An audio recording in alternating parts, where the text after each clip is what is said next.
สุขล้นเพราะกายสดชื่นแต่ใจขมขื่นบ่เว้นวันวานอยู่ดินของเฮาสุขทั้งกายใจทั้งจะยากไรเพียงใดก็สร้าง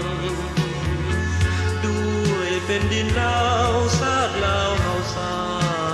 งช่วยกันทุกอย่างยามยากเข็นใจ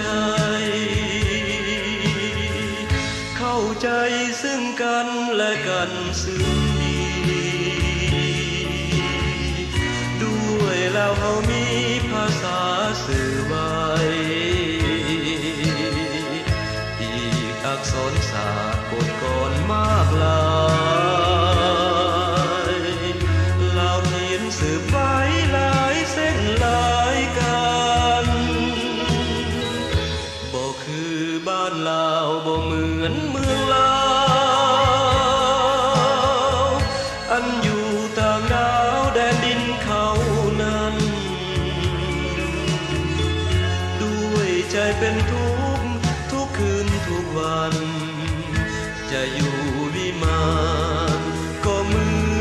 อนอเวจี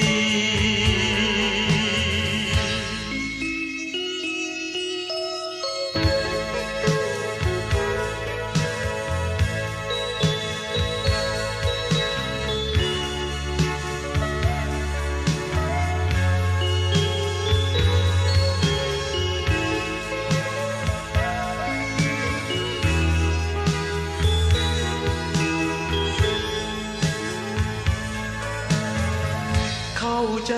ซึ่งกันและกันซึ่งดีด้วยแล้วเรามีภาษาสื่อไว้อีกอักษรศาสตร์บทกลมากลาย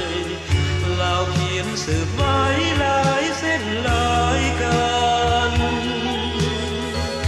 บ่คือบ้านลาวบ่เหมือนเมืองลาวอันอยู่ต่างดาวแดนดินเขานั้น